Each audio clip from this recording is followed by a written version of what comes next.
নমস্কার, welcome to দাক্ষা। আমি সম্রাট। আপনারা আমায় জানেন, আমি অ্যাস্ট্রোলজির বিভিন্ন তথ্য আপনাদেরকে দিয়ে থাকি। আর এখন চলছে আপনার বাচ্চা সম্পর্কে তথ্য দেওয়া। তার কারণ 2021 সালে মাধ্যমিক উচ্চ মাধ্যমিক পরীক্ষার্থীরা যারা পরীক্ষা দেবে, কেমন কেমন দেবে, কোন কোন রাশির কীরমভাবে হবে, কোন কোন রাশির ভালো, কোন কোন রাশি এগিয়ে আর কোন কোন রাশি পিছিয়ে। আজকের বক্তব্য মিথুন রাশি নিয়ে, অর্থাৎ অগ্নিতত্ত্ব বলে রেখেছি, পৃথ্বীতত্ত্ব হয়ে গেল। এবার আপনার ছেলে মেয়ে বা ছেলে বা মেয়ে যেই হোক না কেন তাদের সম্পর্কে বলবো। চলে আসলাম বায়ু তত্ত্বের একটি রাশি। আর এখানকার বুধ কি? কারণ মিথুন রাশির মেইন প্ল্যানেট হলো বুধ, কিন্তু বাল্য সুলভ বুধ, যে বুধ খুব নাবালক, যে খুব বোঝে কম।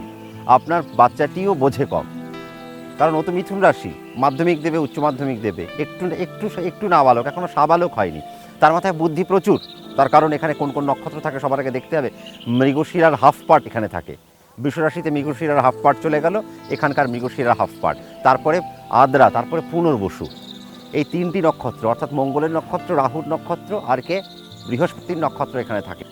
অবশ্যই বায়ুতত্ত্বের একটা রাশি। এবং আপনি যদি দেখেন চর স্থির দ্বৈত, এটা ডুয়াল ক্যারেক্টারের একটা রাশি। দ্বৈত সত্তা, যার মধ্যে স্থিরতাও আছে আবার দুরন্তপনাও আছে। কিন্তু কোনটা সে করবে, দোদুল্যমান অবস্থা এই রাশির ক্ষেত্রে। তাহলে মাধ্যমিক উচ্চ মাধ্যমিক পরীক্ষার্থী কিন্তু দোদুল্যমান অবস্থা থাকলে কি চলবে না। আমাদের এখন যা অবস্থা, এখন প্রতিনিয়ত যা কম্পিটিশান চলছে, ইঞ্চিতে লড়াই, অর্থাৎ আপনাকে কেউ জমি ছাড়ছে না। 97-95% না পেলে কলেজে ভর্তি হওয়া যাচ্ছে না, ভালো কলেজ পাওয়া যাচ্ছে না, ভালো সাবজেক্ট পাবেন না। মাধ্যমিকের ছেলেমেয়েরা যদি এখন 96-95% না পায়, ভালো স্কুলে চান্স হচ্ছে না, ভালো সাবজেক্ট পাচ্ছে না। তার কারণ এখন আমাদের ফিউচারটা চলবে। আর এদিকে আপনার সন্তানের এখন দেখতে হবে নবতারা চক্র যদি দেখেন, বা বর্তমান গোচর দেখেন, যে 2021 সালে যখন পরীক্ষা দেবে সেই সময়কার গোচরটা ফলো করে দেখুন। শনি বৃহস্পতি অষ্টমে চলে গেল, 8th হাউসে শনি, তার মানে অষ্টমপতি বাধকপতি বাধকে। তাহলে ভেরি কেয়ারফুল। খুশি হওয়ার কিছু নেই, কেয়ারফুল, সতর্ক হওয়ার আছে।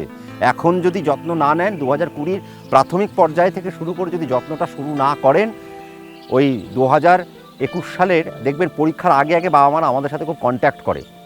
যেমন এবছর যে আমি জানুয়ারি মাসে দেখলাম প্রচুর বাবা মা মাধ্যমিক দেবে ফেব্রুয়ারি মাসে, উচ্চ মাধ্যমিক দেবে মার্চ মাসে, এদিকে বাবা মারা এসে বলছে স্যার পরীক্ষাটা কেমন হবে। আমি বললাম এই প্রশ্নটা 1 বছর আগে করতে পারলেন না, তাহলে সুবিধা হতো।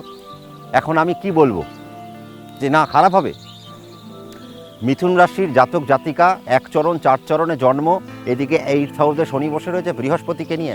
ভালো কথা মানলাম, 8th হাউসের বৃহস্পতি নিগুড় তত্ত্বের মালিক, অর্থাৎ অকাল্টের মালিক, দুর্ধর্ষ ব্যাপার। কিন্তু স্থির হতে হবে, দোদুল্যমান হলে চলবে না, ছটফট করলে চলবে না। রাহু দ্বাদশে পড়ে রইল, তো ষষ্ঠে কেতু পড়ে রইল। পরীক্ষা দিতে যাওয়ার আগে শরীর খারাপ, এটা যেন না হয়।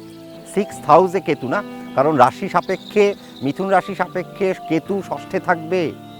কারণ গোচরে কেতু ষষ্ঠকে কানেক্ট করে নেবে। যেই ষষ্ঠে ঢুকবে, ষষ্ঠে গোচরে যখন কেতু ঢুকবে, শারীরিক দিক থেকে মারতে আরম্ভ করবে।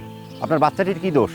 শরীরটাই যদি ভালো না থাকে, আজকে হাঁচি হচ্ছে, কালকে কাশি হচ্ছে, তারপরের দিন জ্বর হচ্ছে, ঘন ঘন মাথা ব্যথা, ঘন ঘন পেট ব্যথা, নানান প্রকারের সমস্যা। তার কারণ 6th কেতু না, রোগ ঋণ মানসিক জ্বালার একটা স্থান। তার মানে মানসিক জ্বালায় ফেলে দেবে, রোগটা মনের থেকে আসতে পারে। তার মানে এই বছর মিথুন রাশির জাতক জাতিকাদের আমি বলবো, আপনারা যারা বাবা মা রয়েছেন তারা সঙ্গে সঙ্গে গিয়ে একটা জায়গায় ডাক্তার দেখান এবং রুটিন চেক আপে সবসময় রাখুন, যাতে বাচ্চাটি সবসময় সুস্থ থাকে। এটা মাথায় রাখতে হবে। সেকেন্ড কথা, আমার এবার সেকেন্ড প্যারামিটার, আমার কথা হচ্ছে পায়া।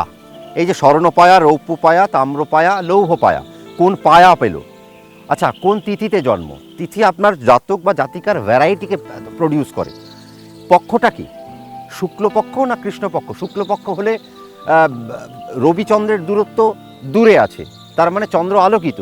আবার যদি কৃষ্ণপক্ষ হয়, তার মানে চন্দ্র রবির কাছাকাছি পৌঁছচ্ছে। যখনই সে রবির কাছাকাছি পৌঁছচ্ছে, তার মানে চন্দ্র আলোকিত হচ্ছে না, চন্দ্র আস্তে আস্তে ডিমোরালাইজড হচ্ছে, মেন্টাল পেশেন্স নষ্ট হবে। তাহলে যে কৃষ্ণপক্ষের জন্মের বাচ্চা আর শুক্লপক্ষের জন্মের বাচ্চা দুজনেই মাধ্যমিক উচ্চ মাধ্যমিক দেবে, দুজনের মধ্যে তো তাহলে তো কৃষ্ণপক্ষের বাচ্চা তো পিছিয়ে পড়লো। তাহলে সেটাকে এগোবেন কি করে? What is the criteria? কী ধরনের খাবার? শুক্লপক্ষের খাবার একরকম হয়, কৃষ্ণপক্ষের জাতক জাতিকাদের খাবার আরেক রকম হবে। শুক্লপক্ষের জাতক জাতিকারা কোন সময় পড়বে, কৃষ্ণপক্ষের জাতক জাতিকারা কোন সময় পড়বে? কৃষ্ণপক্ষের জাতক জাতিকাদের উচিত, আমি অন্তত বলবো ভোর রাত অবধি পড়া। কারণ কৃষ্ণপক্ষ কী করবেন, চন্দ্র তো নেই, তাহলে সূর্যের সময় আপনি যদি পড়াশোনা করেন আপনি স্থির হতে পারছেন না। কিন্তু যখন সব শান্ত, চন্দ্র যখন শান্ত, ঠিক সেই সময় আপনি, চন্দ্র তো সেই সময় রাত্রিবেলায় চন্দ্র আলোকিত হয়, কিন্তু কি করবেন, আপনার কৃষ্ণপক্ষে জন্ম, আপনার তো সেইখানে রবির আলো পৌঁছলো না, তাহলে রাত্রিটাকে কানেক্ট করুন, শুক্লপক্ষ সকালটাকে কানেক্ট করুন। চরণ 1 আর 4 যদি হয়ে থাকে তাহলে অবশ্যই রাত্রে, 2 আর 3 যদি হয়ে থাকে অবশ্যই সকালবেলাতে।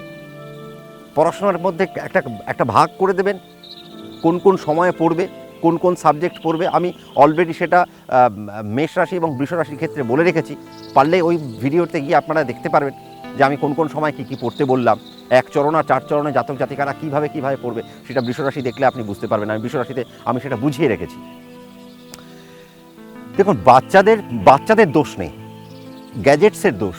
এখন মোবাইলের প্রতি অ্যাট্রাকশান, পড়াশোনার মধ্যে সিস্টেম আনতে হবে। দেখুন, দোদুল্যমান একটা ক্যারেক্টারের জাতক বা জাতিকা, তাহলে তার কনসেন্ট্রেশনের অভাব, তাহলে কনসেন্ট্রেশন লেভেলটাকে হাই করতে গেলে যোগা মেডিটেশন দরকার।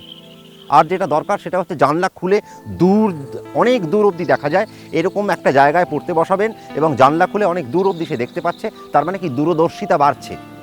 পড়ার যে ক্যাপচার করার ক্ষমতা, সেই ক্যাপচার করার ক্ষমতাটা আস্তে আস্তে তার মধ্যে বাড়তে আরম্ভ করবে। চন্দ্রকে সঠিক করতে হবে, চন্দনের ব্যবহার।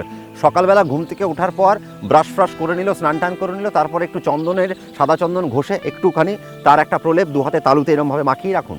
রাতের বেলা শোয়ার সময় 2 হাতে তালুতে চন্দন মাখিয়ে রাখুন। বাচ্চাটাকে স্থির করতে হবে, ডুয়ালিজম করলে হবে না, যাবো কি যাবো না, খাবো কি খাবো না। এখন এই ভূগোলটা পড়তে পড়তে বললো না একটু ফিজিক্সটা পড়ি, হিস্ট্রি পড়তে পড়তে ভাবলো না এখন ম্যাথ নিয়ে বসি, হবে না। সিস্টেমেটিক ওয়েতে চলতে হবে। তার কারণ ভেরি কেয়ারফুল, মিথুন রাশি যদি পান থেকে চুন খসেছে রেজাল্ট খারাপ হয়ে যাবে। কারণ আমি এইসব দেখুন শনি 7.5 ঢাইয়া ফাইয়া এইসব কিছু মানি না, কিন্তু রেজাল্ট যেন খারাপ না হয়।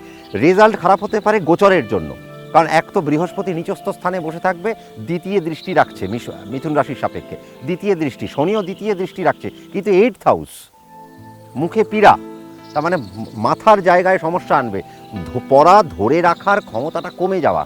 কেন, সেই জায়গায় আপলিফটমেন্ট তার কমে যাচ্ছে। খাবারের অভ্যেসটাকে সুন্দর করা, একটা সিস্টেমেটিক লাইফকে লিড করা। আর মিথুন রাশি ডুয়াল রাশি, দ্বৈত সত্তা না, তাহলে যেহেতু দ্বৈত সত্তা, তাহলে ডুয়ালিজম, যেখানে আমার তামসিক খাবার আছে সেই তামসিক খাবারকে আমাকে বর্জন করে ফেলতে হবে, আমাকে রাজসিক খাবার খেতে হবে, আমাকে সাত্ত্বিক খাবার খেতে হবে। প্রচুর ফল খেলে কী হয়, মন শান্ত হয়। অর্থাৎ চন্দ্রকে আপলিফট করতে হবে। তার মধ্যে যদি কৃষ্ণপক্ষে জন্ম হয়ে থাকে তাহলে চন্দ্রকে তো অনেক আপলিফট করতে হয়। চন্দ্র আপলিফট করার যে খেলা, এটাকে জানতে হবে। যেমন টিভি চালিয়ে দিয়ে জোরে সাউন্ড দিন আর পড়তে বসিয়ে দিন, বলুন টিভিতে চোখ দেওয়া যাবে না। মিথুন রাশির বাচ্চা তো আপনার, টিভির দিকে তাকানো যাবে না, শুধু পড়ার বইয়ের দিকে পড়ো, কিন্তু টিভির সাউন্ড বাড়িয়ে দেবেন। দেখুন কনসেন্ট্রেশন হবে, প্রথম 2বার 3বার সে টিভির দিকে তাকাবে, যেই টিভির দিকে তাকাবে বোকা দিন, মারতে হবে না, পিটতে হবে না, বকুন, কনসেন্ট্রেট করুন। আপনি বসে থাকুন বাচ্চার সামনে, আপনি টিভি দেখুন, আপনি টিভিতে একটা সিরিয়াল দেখতে থাকুন, বা বাচ্চার ফেভারিট কোনো একটা, বাচ্চার তো যদি কার্টুন, আপনার বাচ্চারা যদি কার্টুন ভালোবাসে, আমি বলবো ক্লাস 10-এ পড়ে কার্টুন ভালোবাসে, কিন্তু মাধ্যমিক দেবে, উচ্চ মাধ্যমিক কার্টুনটা চালিয়ে দিন, ভালো মুভি চালিয়ে দিন। সে যদি ওয়ারের সিনেমা দেখতে ভালোবাসে, যুদ্ধের সিনেমা দেখতে সেরকম একটা মুভি চালিয়ে দিন, পড়তে বসান, কিন্তু ওই দিকে তাকানো যাবে না। এইভাবে কাজ করতে হবে। দেখুন জ্যোতিষীর কাজ মানে কি জানেন তো, ওই ফালতু ওই গ্রহের কচকচানি শুধু নয়, আমাকে কিছু সিস্টেম আপনাকে প্রোভাইড করতে হবে, আমাকে কিছু সিস্টেমের মধ্যে আপনাকে আনতে হবে। আপনি যত সিস্টেমের মধ্যে আসবেন তত আপনি জেনারেট করতে পারবেন নিজেকে, আপনার বাচ্চাকেও জেনারেট করতে পারবেন। ওই আমি বলে দিলাম সাড়ে সাথী চলছে, মাঙ্গলিক চলছে, এভাবে তো হয় না রে বাবা। কারণ 8th হাউসে স্যাটার্ন বসে রয়েছে, সে 8th হাউসে স্যাটার্ন মানে বাধকপতি বাধকে, তাহলে আপনার সন্তানকে সে বাধা দেবেই। এক তো ডুয়াল ক্যারেক্টার না, তো ক্যারেক্টারটাই ডুয়াল, তার মধ্যে নাবালক বুধ, গ্রিন রঙের একটা অংশ, তার মানে গ্রিন সেখানে বেশি পড়তে হবে। আপনার ছেলেকে গ্রিন বেশি করে পড়ান। বুধের সাথে রবি খুব ভালো বন্ধুত্ব হয়, এই জন্য বুধাদিত্য যোগ হয়। এই জন্য তাহলে কী হবে, আপনার সন্তানকে পূর্ব দিকে মুখ করে পড়তে বসান, এই মাধ্যমিক উচ্চ মাধ্যমিক যারা দেবে। বলে রাখা দরকার, সেটা হচ্ছে মৃগশিরা নক্ষত্র যারা আছে, আমি আগেও বলেছি, সেটা এখনও বলবো, 8th হাউসে স্যাটার্ন থাকার জন্য, বৃহস্পতিও সেখানে বসে থাকার জন্য, সপ্তমপতি এবং একাদশপতিও সেখানে বসে রয়েছে, দশমপতি সেখানে বসে রয়েছে। তাহলে কি করতে হবে, তাহলে যেটা করতে হবে আমি বলেছি আবারও, সায়েন্স যারা পড়ছেন, যারা উচ্চ মাধ্যমিক দিচ্ছেন, তাদের জন্য আমার রিকোয়েস্ট, প্লিজ একটু এগ্রিকালচারকে কানেক্ট করুন, ভবিষ্যৎ ভালো। রাহু যারা আদ্রা নক্ষত্রে জন্ম, তারা গভর্নমেন্ট সার্ভিসের দিকে চলে যেতে চাইলে যেতে পারেন এবং অ্যাডমিনিস্ট্রেটিভ ডিপার্টমেন্টকে ধরার জন্য যে ধরনের পড়াশোনা দরকার সেই ধরনের বা ম্যানেজমেন্ট ওরিয়েন্টেড পড়াশোনা ক্লাস 12-এর পরে করা।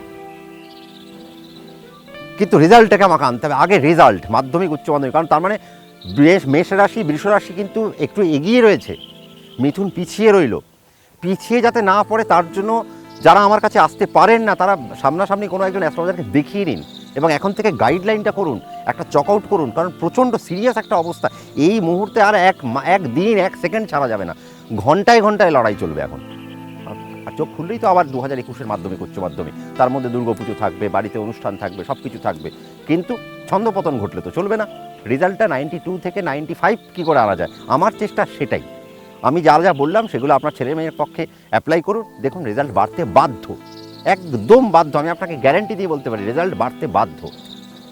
এরপরে আমি একটা ছোটো টিপস দেবো, সেটা টিপসের জায়গায় বাচ্চারা কোন দিকে মুখ করে পড়বে, কীভাবে করবে, পড়াশোনায় আরও কী কী টিপস ফলো করলে কোন কোন জায়গাগুলো এনহ্যান্স হতে পারে, সেটা আমি একটা টিপসের সেগমেন্টে রাখবো। সেটা আমি এখানে বললাম না, তার জন্য আপনাকে আমার চ্যানেলে নজর রাখতে হবে। আর হ্যাঁ, ওই লাল রঙের সাবস্ক্রাইব বাটনটায় ক্লিক করতে ভুলবেন না, তার পাশে থাকা বেল আইকনটাকে প্রেস করতে ভুলবেন না। প্রচুর কমেন্ট করবেন আপনারা আর কী কী শুনতে চাইছেন, আমি সেগুলো সব আপনাদের কাছে উপস্থাপিত করব আমার যতটুকু জানা তার মধ্যে থেকে। আমি সবাইকে বলি আমি খুব কম জানি এবং আমি এখনও শিখছি।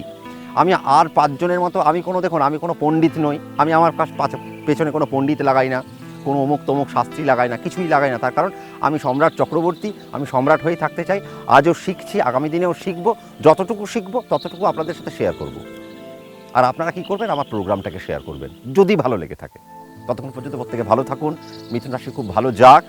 2020-21-এ আপনারা এসে আমাকে মিষ্টি খাওয়ান ভরে ভরে, আপনার ছেলের আমার কথা শুনে উন্নতি হয়েছে, আমি আনন্দিত হব। ততক্ষণ পর্যন্ত প্রত্যেকে ভালো থাকুন, সুন্দর থাকুন, সুস্থ থাকুন, আমাকে দেখতে থাকুন।